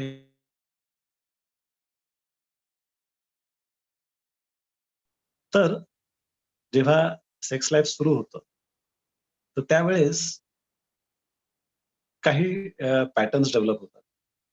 काही जसे पती-पत्नी म्हणा किंवा जे पार्टनर्स असतात, तर त्या पार्टनर्सच्या स्वभावानुसार, त्यांच्या गरजानुसार, त्यांच्या पर्सनॅलिटीनुसार त्यांच्या एक प्रकारचं ट्युनिंग तयार होतं आणि काही त्यांचे ठराविक पॅटर्न्स तयार होतात सेक्स लाईफचे. तर सेक्स लाईफ चांगलं व्हावं, सेक्स लाईफ चांगलं व्हावं यासाठी काय काय काय महत्वाचं आहे? आपण जर YouTubeवर शोधलं, तर ह्या 10 गोष्टी तुम्ही करा म्हणजे तुमचं सेक्स लाईफ सुधारेल. ह्या 3 गोष्टी करा म्हणजे तुमचं सेक्स लाईफ फॅन्टास्टिक होईल. अशा बरेच व्हिडिओज तुम्हाला बघायला मिळतात. पण मला असं वाटतं की सगळ्यात महत्वाची जी गोष्ट आहे, जे करणं गरजेचं आहे, ते आहे की जे पार्टनर्स मधलं नातं, ह्या नात्यावर काम करणं फार गरजेचं आहे. तर त्यांच्यात एक एक मैत्री असली पाहिजे, प्रेम असलं पाहिजे, रिस्पेक्ट असला पाहिजे. तर जर नात्यावर जर काम केलं, तर निश्चितच सेक्स लाईफ पण सुधारेल. आणि असं झालं ना, की सेक्स लाईफ जर सुधारलं, तर नातं अजून सुधारेल. It's mutual. तर नातं कसं सुधारेल? तर नातं सुधारतं कम्युनिकेशनमुळे, चर्चेमुळे. तर ज्या पार्टनर्समध्ये मोकळी चर्चा होण्याची प्रथा पहिल्यापासून असली पाहिजे. तर चर्चेमध्ये एक्सप्रेस करणं आलं, पण ॲट द सेम टाईम व्यवस्थित ऐकणं पण आलं. समोरच्या व्यक्तीला समजून घेणं आलं. फक्त समजून सांगणे नाही, तर समजून घेणे पण तेवढंच महत्वाचे आहे. तर कम्युनिकेशन जर चांगलं असेल, तर नातं चांगलं होईल आणि सगळ्याच गोष्टींमध्ये कम्युनिकेशन लागतं. सेक्स लाईफमध्ये सुद्धा कम्युनिकेशन इम्पॉर्टंट आहे. तर बऱ्याच वेळा आम्हाला अशा कंप्लेंट्स ऐकायला मिळतात, की मला माझे मिस्टर समजूनच घेत नाही, की मला ह्या घरात कोणीच प्रेम करत नाही किंवा हसबंडचे असे कंप्लेंट असतात, की आमचं ट्युनिंगच जमत नाही. आम्ही फार वेगळे आहोत. आणि विचारलं तर प्रेम आहे, पण जाणवत नाही. असं का होतं? तर हे समजून सांगण्यासाठी मी एक उदाहरण तुम्हाला एक थिअरी सांगतो, की एक प्रेमाच्या 5 भाषा आहेत असं एक पुस्तक आहे. खूप सुंदर पुस्तक आहे, सगळ्यांनी वाचावं ते. इंग्लिश पुस्तक जे आहे ते 5 लव्ह लँग्वेजेस आहे. ग्रे चॅपमॅनने लिहिलेलं आहे. त्याचा मराठी अनुवाद पण अवेलेबल आहे. डॉक्टर अनघा दुधभाटेंनी त्याचा अनुवाद केलेला आहे मराठीमध्ये. तर त्या प्रेमाच्या 5 भाषा आहेत वेगवेगळ्या. तर प्रत्येकाची एक आवडती भाषा असते. त्या भाषेत ते बोलत असतात किंवा त्या भाषेत जर कोणी त्यांच्याशी बोललं किंवा वागलं, तर त्यांना प्रेम जाणवतं. पण जर वेगळ्या पद्धतीने कोणी बोलत असलं किंवा वागत असलं त्यांच्याबरोबर, तर त्यांना ते प्रेम तेवढं जाणवत नाही. तर आपली स्वतःची प्रेमाची भाषा कुठली आहे? प्रिफर्ड लव्ह लँग्वेज कुठली आहे? किंवा आपल्या पार्टनरची प्रेमाची भाषा कुठली आहे? हे ओळखणं पण गरजेचं आहे. जसं कुठल्या प्रेमाच्या भाषा आहेत? एक आहे कौतुकाचे शब्द. तर काही लोकांना अॅक्नॉलेज केलं, त्यांना कॉम्प्लिमेंट दिलं किंवा त्यांच्या एफर्ट्सला अॅक्नॉलेज केलं, तर त्यांना छान वाटतं. त्यांना they feel understood, they feel loved. तर काही लोकांना त्यांच्या रोजच्या कामांमध्ये जर मदत केली, सेवाभावी हेल्प मदत केली, तर त्यांना अंडरस्टूड किंवा लव्हड वाटतं. काही लोकांना गिफ्ट दिले की खूप आनंद होतो. त्यांना असं वाटतं की अरे he likes me so much किंवा ही लव्हज मी सो मच. तर काही लोकांना स्पर्शाची भाषा आवडते. तर काही लोकांना खांद्यावर हात ठेवला किंवा मिठी मारली किंवा हातात हात घेऊन चाललं, तर त्यांना they feel a sense of belonging and they feel loved. तर काही लोकांना क्वालिटी टाइम एकत्र स्पेंड केला, तर ते कनेक्शन वाटतं. अशा ह्या 5 प्रेमाच्या भाषा आहेत. आपण ते पुस्तक जरूर वाचावं सगळ्यांनी आणि ओळखावं की माझी प्रेमाची भाषा काय आहे, माझ्या पार्टनरची प्रेमाची भाषा काय आहे आणि जे आपण करतो आहे त्यांच्यासाठी ते जर त्या भाषेत जर आपण एक्सप्रेस केलं, तर नातं अजून सुधारेल. तर ही एक छान पद्धत आहे नात्यांवर काम करण्याची. प्रेमाची भाषा ओळखायची आणि कसं वागायचं. तर कम्युनिकेशन सुधारतं आहे. पण असं बघितलंय का तुम्ही, की लग्नाआधी कोर्टशिप पिरियडमध्ये किंवा लव्ह मॅरेज असेल तर ते 1 वर्ष, 2 वर्ष, 6 महिने जे काय असेल, एकत्र ते एकमेकांसाठी स्पेशल वेळ काढायचे. खास छोट्या-छोट्या गोष्टी करायचे एकमेकांसाठी आणि खूप छान वाटायचं ते सगळं. पण लग्नानंतर काय होतं असं बऱ्याच लोकांचं असं म्हणणं आहे, की आता पहिल्यासारखा वेळ देत नाही किंवा पहिल्यासारखा तासनतास गप्पा मारत नाही आम्ही किंवा फोनवर फोन आला तर हां, ठीक आहे. अजून काही? हां, कामात आहे, नंतर फोन करतो. असं वृक्षपणे सुद्धा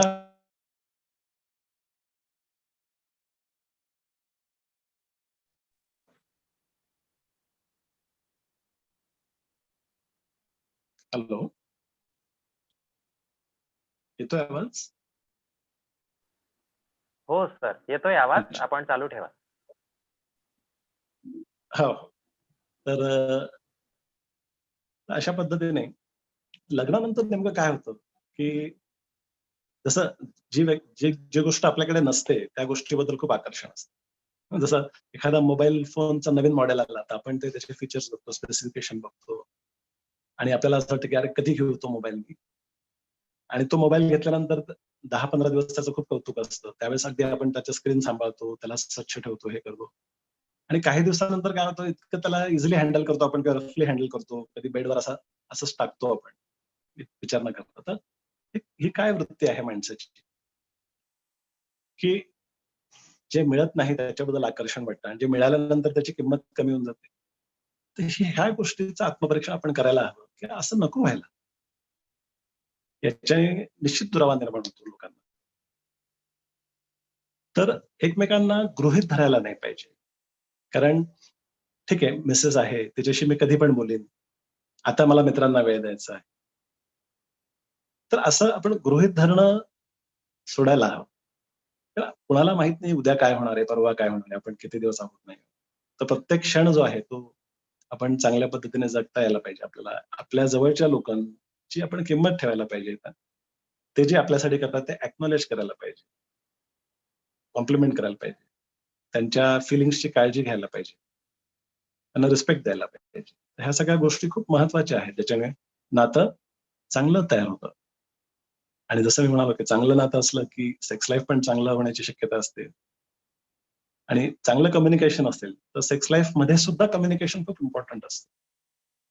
की आपल्याला काय आवडतं, आपल्याला काय आवडत नाही, हे जोपर्यंत आपण आपल्या पार्टनरला सांगत नाही तोपर्यंत त्यांना कळणार कसं? ते अंतर्यामी तर नाहीये.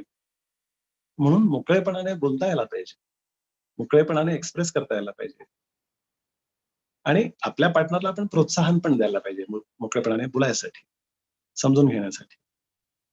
आणि त्यांचा जो काही फीडबॅक आहे तो सुद्धा पॉझिटिव्हली घ्यायला हवा, पर्सनली न घेता पॉझिटिव्हली घ्यायला हवा आणि त्याच्यात आपल्या अप्रोचमध्ये काही चेंजेस आपण करू शकतो. तर हे सेक्स लाईफ मध्ये सुद्धा कम्युनिकेशन तेवढंच महत्वाचं आहे. तर काय केलेलं मला आवडतं, काय कशा पद्धतीने केलेलं आवडतं हे सांगायला हवं. कुठली गोष्ट जास्त केली तर मला आवडेल हे सांगायला हवं. तर सेक्स लाईफ बद्दल जर आपण चर्चा करायची म्हटली तर सेक्स मध्ये एक आहे पेनिट्रेटिव्ह सेक्स आहे की जे ऍक्च्युअल आपण ज्याला सेक्स समजतो, तर इंटरकोर्स म्हणतो आपण. आणि तेवढंच फक्त सेक्सचा भाग नाहीये, तर तो फक्त एक भाग आहे सेक्सचा. पण actually sex is a way of physically expressing love. तर सेक्समध्ये ह्या सगळ्या गोष्टींचा समावेश आहे की स्पर्शाचा समावेश आहे, शब्दांचा समावेश आहे. जसं जे जे आपण एकमेकांशी जो संवाद साधतो, एकमेकांना जे आपण एक्सप्रेस करतो, तो पण प्रेमाचा एक भाग आहे. पण म्हणतो ना की फोरप्ले म्हणतो आपण की सेक्सच्या आधी फोरप्ले करायला पाहिजे, कारण फोरप्ले केला तर सेक्स चांगलं होतं. तर तुम्हाला आश्चर्य वाटेल की सगळ्यात चांगला फोरप्ले काय आहे माहितीये? चांगला संवाद हा सगळ्यात चांगला फोरप्ले आहे. आणि पुरुष आणि स्त्री मध्ये खूप मूलभूत फरक आहेत काही. उदाहरणार्थ महिला ज्या आहेत त्या जास्त इमोशनल असतात किंवा जनरली इमोशनल असतात. पुरुष जास्त प्रॅक्टिकल असतात असं म्हणतात. तर बहुतांश असं म्हणू आपण. किंवा पुरुषांसाठी सेक्स ही एक बायोलॉजिकल क्रिया आहे, बायोलॉजिकली ड्रिव्हन क्रिया आहे. तर स्त्रियांसाठी ती एक इमोशनल गोष्ट आहे. असे हे बदल आपल्याला ओळखायला हवे, समजून घ्यायला हवे. असं बऱ्याच वेळा होतं की कधी वाद होतात, नवरा बायकोमध्ये वाद झाले, तर ते वाद तो पुरुष जो असतो तो कामात बिझी होतो, तो ते विसरून पण जातो की काय वाद झाले ते, कशावरनं वाद झाले होते. आणि तो संध्याकाळी घरी आल्यानंतर त्याचा मूड बदललेला असतो आणि त्याला अशी तो जसं काही काही झालंच नाही असं समजून तो जवळ यायचा सुद्धा प्रयत्न करू शकतो. तर पुरुषांची मनाची आणि शरीराची जी तयारी आहे ती पटकन होते बायकांच्या तुलनेने. पण जर वाद झालेले आहेत आणि भावनिक घालमेल त्या स्त्रीला होते आहे, तर तिच्या मनाची पण तयारी होणार नाही आणि शरीराची पण तयारी होणार नाही. तर बऱ्याच वेळा मग ती अशा वेळेस त्याला नाही म्हणते किंवा नाराज असते, रुसून बसते.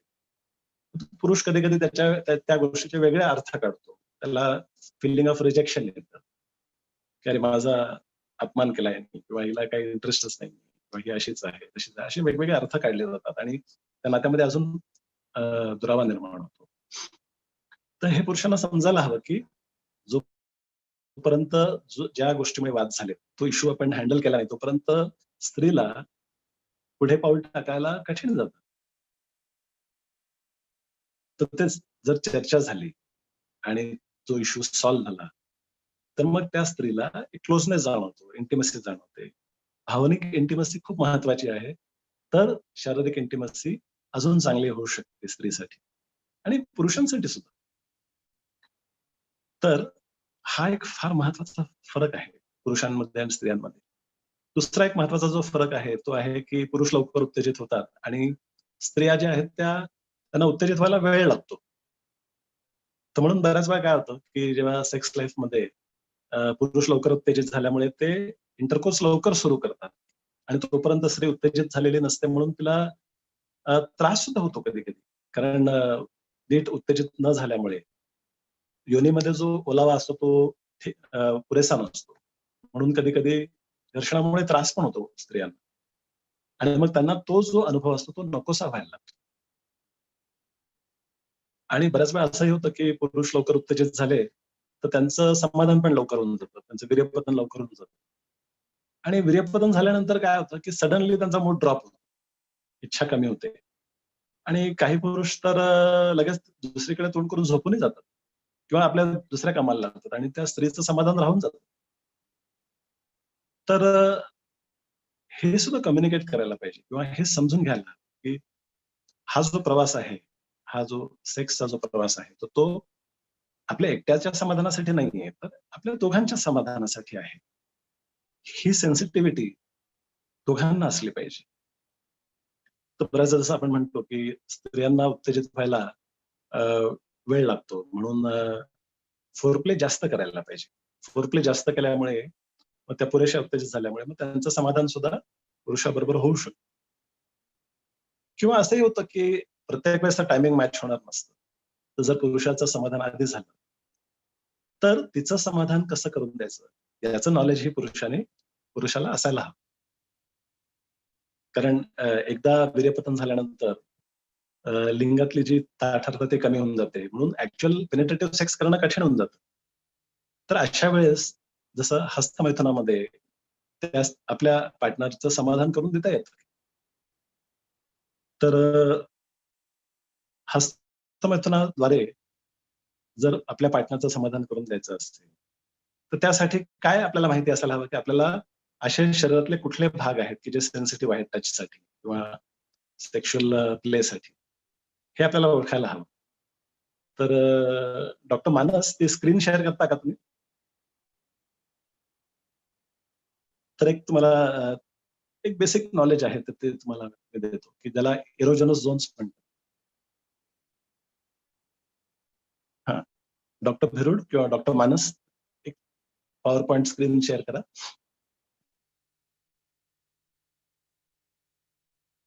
तर जसं स्लाइड शो चालू करू शकता. हा. तर जसं आता ह्या फिगरमध्ये जे जे हायलाइटेड एरियाज आहेत तर ते असे एरियाज आहेत जे पुरुषाला उत्तेजना जास्त असते ह्या ह्या एरियाजमध्ये. Next slide. तसं हे स्त्रियांचे काही भाग असतात शरीरातले की जे जिथे स्पर्श केल्याने त्यांना जास्त उत्तेजना येऊ शकते. तर हे नॉलेज आपल्याला असायला हवं किंवा आपल्याला काय आवडतं हे आपल्याला सांगायला पाहिजे आपल्या पार्टनरला, तरच ते शक्य होईल. तर फक्त जननेंद्रियच नव्हे तर पूर्ण शरीरामध्ये असे पॉइंट्स असतात की जे माणसाला उत्तेजित करू शकतात, स्त्रीला उत्तेजित करू शकतात. हे समजायला हवं, कम्युनिकेट करायला हवं. Next slide. तर जसं आता जननेंद्रियांबद्दल आपण म्हणायचं तर हा जो पेनिस आहे ज्याला लिंग म्हणतात त्याला, तर त्याचा जो वरचा हेड आहे त्याला ग्लान्स म्हणतात. तर हे ग्लान्स खूप सेन्सिटिव्ह असतं आणि तिथे खूप नर्व्ह एंडिंग्स असतात ज्याच्यातनं सेक्शुअल प्लेजर मिळू शकतं. तसंच पुरुषांमध्ये प्रोस्टॅटिक मसाज नावाचा एक प्रकार असतो, त्याच्याने सुद्धा बरंचसं प्लेजरेबल सेन्सेशन येऊ शकतात. Next slide. तर हे जे चित्र आहे ते स्त्रियांचं यौनांगाचं चित्र आहे. तर ह्या पूर्ण एरियाला वल्वा म्हणतात. आणि ह्याच्यामध्ये बऱ्याच वेळा आता वजायना ज्याला म्हणतात किंवा त्याला योनी म्हणतात. आणि योनीच्या वर एक दाण्यासारखा पदार्थ असतो त्याला क्लायटोरिस म्हणतात. हे बऱ्याच लोकांना माहिती असतं. तर तुम्हाला आश्चर्य वाटेल, आता मी स्वतः डॉक्टर असून सुद्धा माझा असा समज होता की क्लायटोरिस म्हणजे एक शेंगदाण्यासारखा हा एवढासा पदार्थ असतो.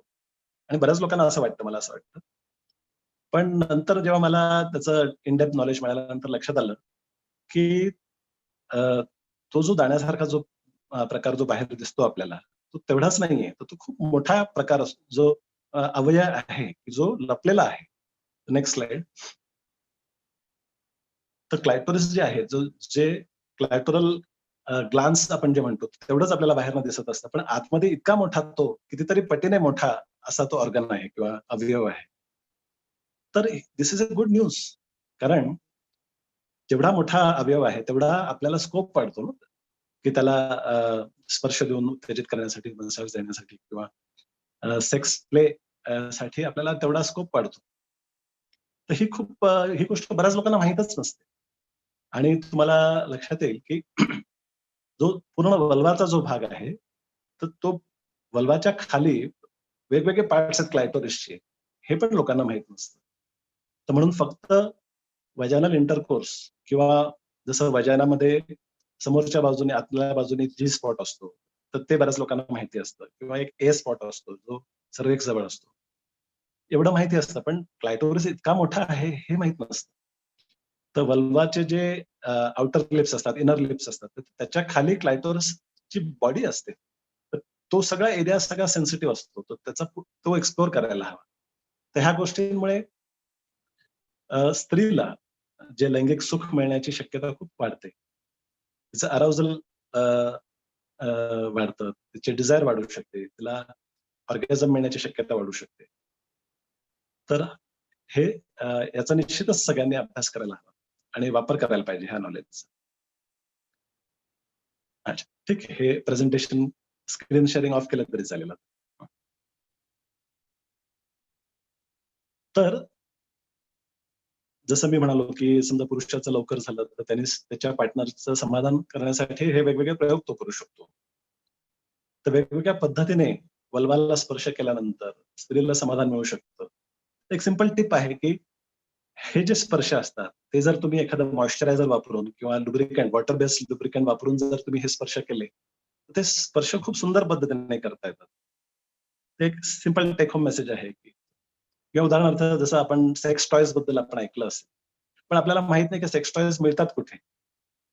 तर सिंपल एक बॉडी मसाजर जे असतं, जे कुठल्याही दुकानात मिळतं, कुठल्या अॅक्युप्रेशरच्या दुकानात मिळतं, तिथे त्या जे बॉडी मसाजर्सचा सुद्धा खूप चांगल्या पद्धतीने आपण उपयोग करू शकतो आपल्या सेक्स लाईफ इम्प्रूव्ह करण्यासाठी. त्यासाठी सेक्स टॉयजच विकत घ्यायला पाहिजे असं जरुरी नाही. असं आहे. फक्त एक अजून एक टिप तुम्हाला देतो, की जसं क्लायटोरिसचा जे ग्लॅन्स जो हेड असतो, तो खूप जास्त सेन्सिटिव्ह असतो. म्हणून बऱ्याच वेळा काय होतं, की लोकं डायरेक्टली क्लायटोरिसच्या हेडवर मसाज करायला जातात आणि ते थोड्या वेळानंतर ते त्या सेन्सिटिव्ह असल्यामुळे त्या वेदनांसारखं जाणवायला लागतं आणि ते नको वाटतं मग त्या स्त्रीला. तर म्हणून जो हेड ऑफ द क्लायटोरिस आहे, तर त्याला सगळ्यात शेवटी तिथे पोहोचायला पाहिजे. आणि आता आपल्या लक्षात आलेलं आहे, की क्लायटोरिस किती मोठा ऑर्गन आहे.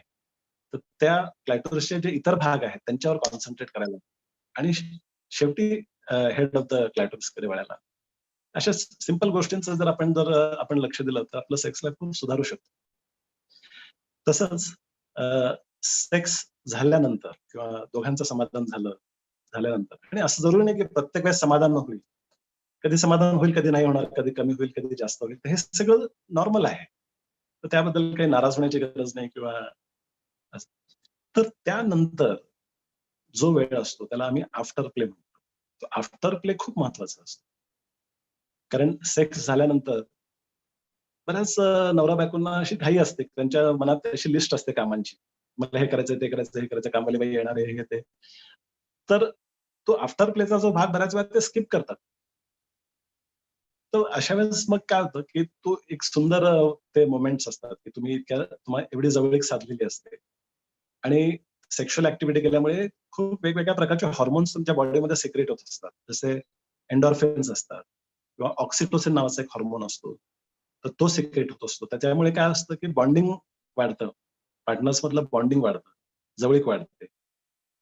त्याचा जो आनंद घ्यायचा राहूनच जातो बऱ्याच लोकांचा. तर आफ्टर प्लेकडे लक्ष देणं खूप गरजेचं आहे. आणि सगळ्यात महत्वाचं काय आहे, की सेक्स ही वेळ काढून करण्याची गोष्ट आहे. तर प्लॅन करा, वेळ काढा.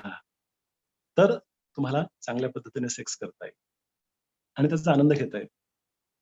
तर अजून एक कन्सेप्ट मी तुम्हाला इंट्रोड्यूस करू इच्छितो, की जी आहे, की ज्याला तांत्रिक सेक्स म्हणतात. तर तंत्र नावाची एक विद्या आहे किंवा तांत्रिक सेक्शुअलिटी म्हणतो त्याला. तर त्याच्या अनुसार सेक्शुअल एक्सपिरियन्स जो आहे, हा एक मेडिटेटिव्ह एक्सपिरियन्स होऊ शकतो. तुम्ही विचार करा बघा, सेक्स करताना दुसरे काय विचार येतात का मनात तुम्हाला? फोकस पूर्णपणे तिकडे असतो, सेन्सेशन्स होत असतो. तर सेक्शुअल एक्सपिरियन्सला मेडिटेटिव्ह एक्सपिरियन्स तुम्ही बनवू शकता, जर तुम्ही माइंडफुल असाल. तर सेक्स ही काही घाईघाईत करण्याची गोष्ट नाही किंवा फास्ट करण्याची गोष्ट नाही. इनफॅक्ट जेवढा तुम्ही स्लो सेक्स कराल, तेवढा तुम्ही त्याचा वेगवेगळ्या गोष्टी नोटीस करू शकाल. वेगवेगळ्या सेन्सेशन्सचा अनुभव घेऊ शकाल. तर if you are mindful about all the sensations during sexual activity, तर हा एक मेडिटेटिव्ह एक्सपिरियन्स बनू शकतो. आणि मेडिटेटिव्ह एक्सपिरियन्समुळे जो वननेसचा जो फिलिंग आहे, एक युनाइट करण्याचा जो फिलिंग आहे, मिलनाचा जो फिलिंग आहे, ते नात्यासाठी किती महत्वाचं आहे. ते नातं बॉन्डिंग किती सुधारेल त्याच्यामुळे. तर ह्या गोष्टी आता इम्प्लिमेंट करायला सुरू करायला पाहिजे. तसंच हे तांत्रिक सेक्शुअलिटी बद्दल काही वर्कशॉप्स पण मी कंडक्ट करणार आहे. तर म्हणजे आपल्यापैकी कोणाला उत्सुकता असेल तर त्यांनी माझ्या वेबसाईटवर dranandpatil.com वर जाऊन ईमेल ऍड्रेसवर तुमची कॉन्टॅक्ट डिटेल्स जर पाठवले तर जेव्हा आपण ते वर्कशॉप ऑर्गनाईज करेन मी तर त्यावेळेस तुम्हाला इंटिमेट करता येईल मला. तर अशा पद्धतीने सेक्स लाईफ आपण सुधारू शकतो. सेक्स लाईफने नातं सुधारतं, पण नातं आधीच सुधारणं गरजेचं आहे, मग सेक्स लाईफ अजून चांगलं होऊ शकतं.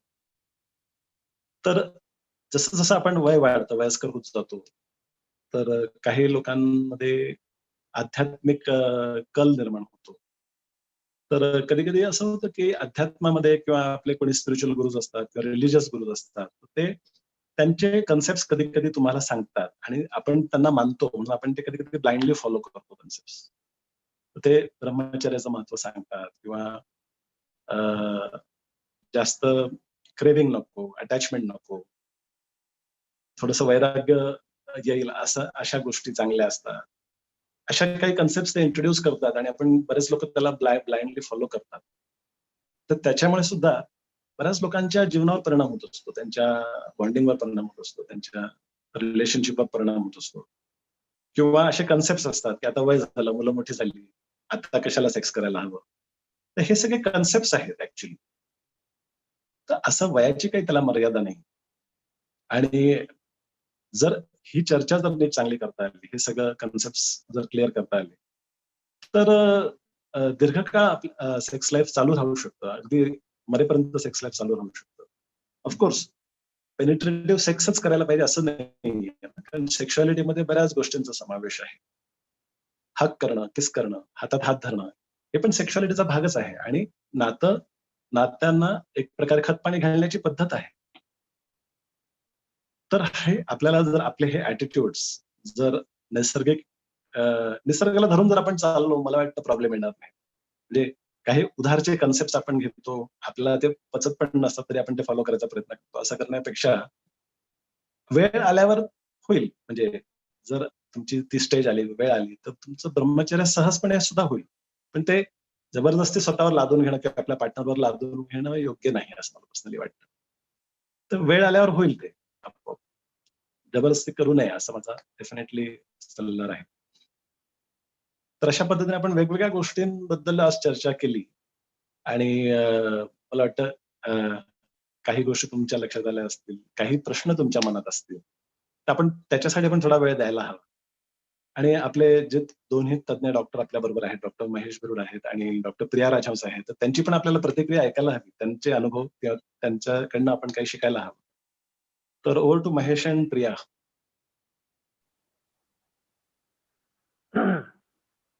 सुरुवातीला डॉक्टर प्रिया राजहंस मॅडम यांनी अतिशय स्तुत्य प्रकारे तुमची जी ओळख करून दिली एका हटके स्वरूपामध्ये, तर तुम्ही देखील अशा हटके विषयाला अगदी हटके लोकांसमोर सादर केलेला आहे आणि मी निश्चितच आशा करतो की सर्वच प्रेक्षकांना हे फारच आवडलं असेल.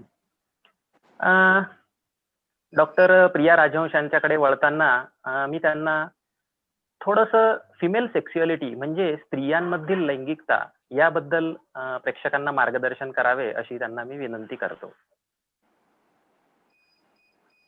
थँक्यू महेश. माझ्या प्रॅक्टिस मध्ये बराचसा मला असा अनुभव आलेला आहे की बऱ्याचशा स्त्रिया स्वतःच्या लैंगिकतेबद्दल बोलायला संकोच करतात. स्त्रियांमध्ये लैंगिक समस्यांचं प्रमाण जवळपास 40% आहे आणि हा फार मोठा आकडा आहे. पण त्या मानाने बऱ्याचशा स्त्रिया डॉक्टरांकडे स्वतःच्या लैंगिकतेबद्दल बोलायला लाजतात. किंबहुना डॉक्टरांनी जर विचारलं तरच त्यांच्या प्रश्नांची उत्तरं देतात. मला वाटतं की स्त्रियांनी स्वतःच्या लैंगिक स्वास्थ्याबद्दल जागरूक झालं पाहिजे. लैंगिकतेकडे बघायचा दृष्टिकोन सकारात्मक केला पाहिजे. बऱ्याचदा सामाजिक रूढी, परंपरा, नैतिकता, धार्मिक रूढी यामुळे बऱ्याचदा स्त्रिया स्वतःच्या लैंगिकतेबद्दल अनभिज्ञ असतात किंवा स्वतःच्या लैंगिक गरजांकडे दुर्लक्ष करतात.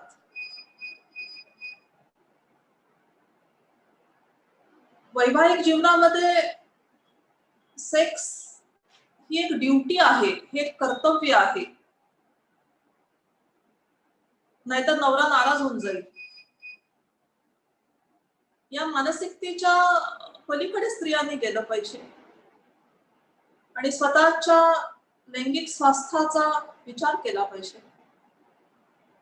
कारण की स्त्रियांचं लैंगिक स्वास्थ्य हे सुखी वैवाहिक जीवनाचा एक महत्वाचा पाया आहे. जसं डॉक्टर पाटील आता म्हणाले आपल्याला की सुखी लैंगिक जीवन आणि सुखी वैवाहिक जीवन हे गाड्याची दोन चाकं आहेत.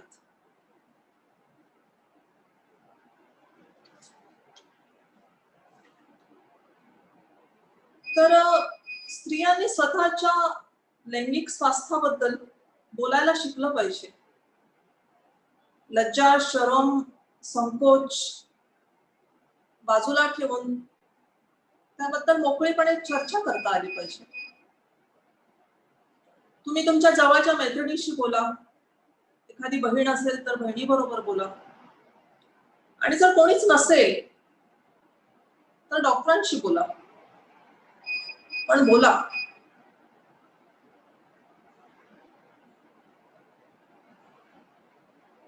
स्वतःच्या शारीरिक इच्छा, लैंगिक गरजा,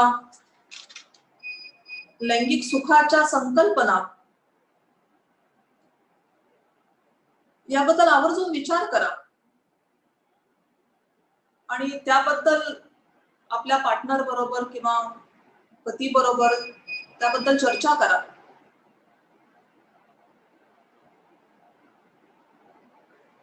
पुरुषांनी पण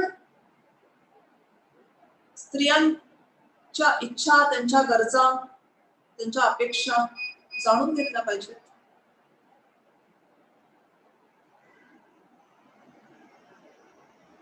माझं काम झालं, माझ्या गरजा भागल्या आणि विषय संपला असं न करता तिच्या काय अपेक्षा आहेत, तिच्या काय इच्छा आहेत या जाणून घेऊन त्या पूर्ण करण्याचा प्रयत्न केला पाहिजे.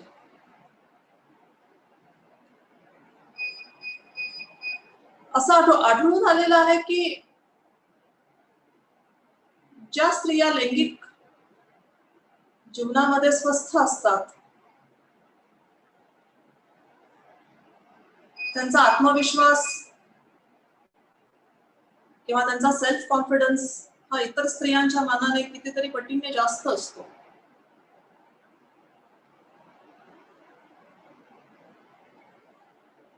लैंगिक सुख अनुभवण्यामध्ये जर काही समस्या असतील, जर काही अडथळे असतील, जसं मी म्हणाले की 40% स्त्रियांना सेक्शुअल समस्या असतात. हा आकडा खरं अमेरिकेचा आहे. भारतामध्ये काही सर्वे केला तर 40%हून नक्कीच जास्त आकडा आपल्या समोर येईल.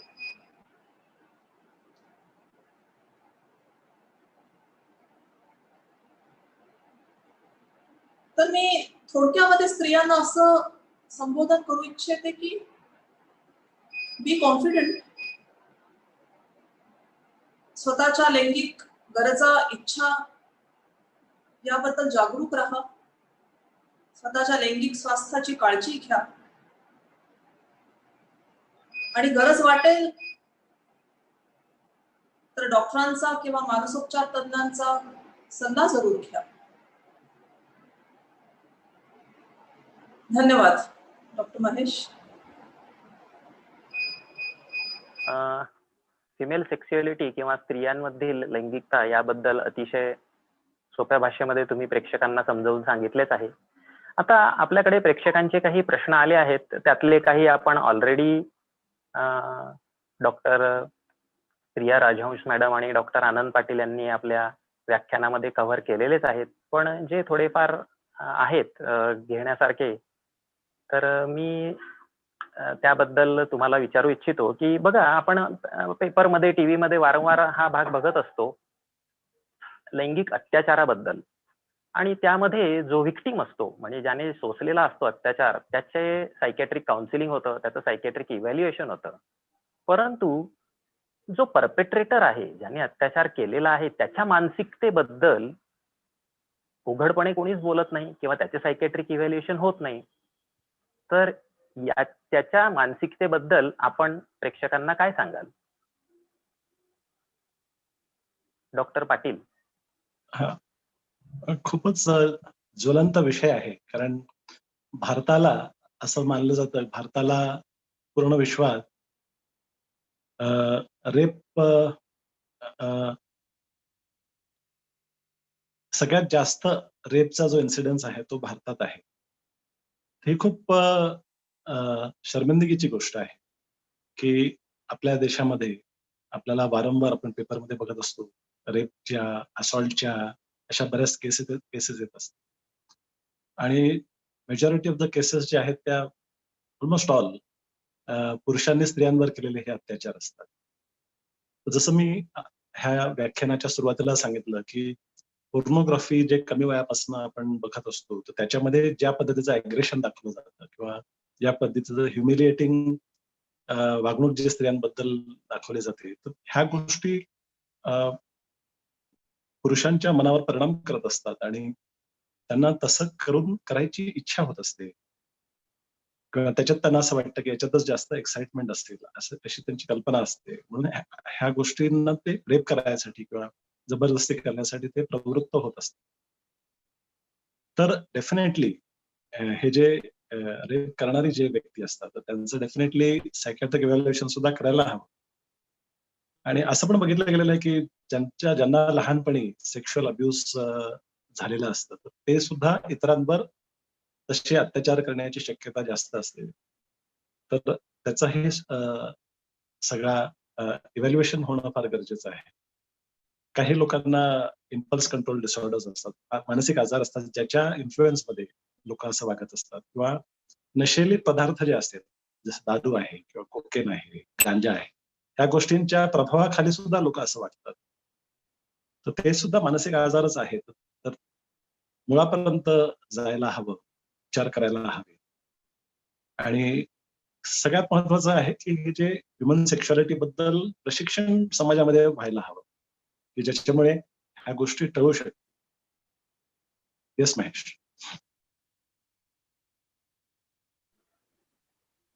काही लोकांना मनोलैंगिक समस्या असतात आणि जसं तुम्ही तुमच्या व्याख्यानामध्ये सांगितलं की समस्येने ग्रासलंय, तर हे लोक प्रथम वळतात डॉक्टर गुगलकडे किंवा डॉक्टर युट्यूबकडे आणि यांचा लाभ घेणारे पेपरमध्ये देखील भोळ्या भाबड्या ऍडव्हर्टाईज असतातच.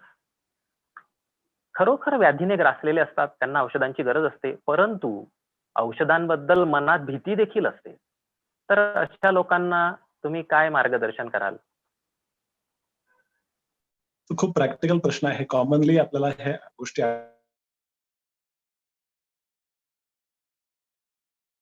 आढळतात. जसं डॉक्टर राजहंस पण म्हणाले की पुरुषांमध्ये सुद्धा जवळजवळ 30% पुरुषांना कुठल्या ना कुठल्या प्रकारचे सेक्शुअल प्रॉब्लेम आहेत. तर त्यामध्ये सगळ्यात कॉमन पुरुषांमध्ये जो प्रॉब्लेम आहे तो शीघ्रपतनाचा प्रॉब्लेम आहे. दुसरा एक प्रॉब्लेम आहे तो लो सेक्शुअल डिझायरचा आहे, म्हणजे इच्छा कमी असणे, इच्छा न होणे. आणि एक प्रॉब्लेम असतो नपुंसकतेचा, ज्याच्यामध्ये लिंगमध्ये ताठरता येत नाही, त्याच्यामुळे सेक्स करू शकत नाही. तर ह्या प्रकारचे पुरुषांमध्ये हे प्रॉब्लेम असतात. तर स्त्रियांमध्ये जर बघितलं तर लो सेक्स डिझायर म्हणजे इच्छा कमी असणे किंवा उत्तेजित व्हायला प्रॉब्लेम्स येणे, उत्तेजित न होणे किंवा जो ऑर्गॅझम पर्यंत न पोहोचणे, ऑर्गॅझम अनुभवणे, अशा प्रकारचे समस्या स्त्रियांमध्ये असतात. तर डेफिनेटली समस्या असले तर सल्ला घ्यायला हवा. आणि जसं डॉक्टर भिरुड पण म्हणाले की जे पेपरमध्ये जाहिरात देतात किंवा हे म्हणजे अशापेक्षा क्वालिफाईड माणसाकडनं सल्ला घ्यायला हवा.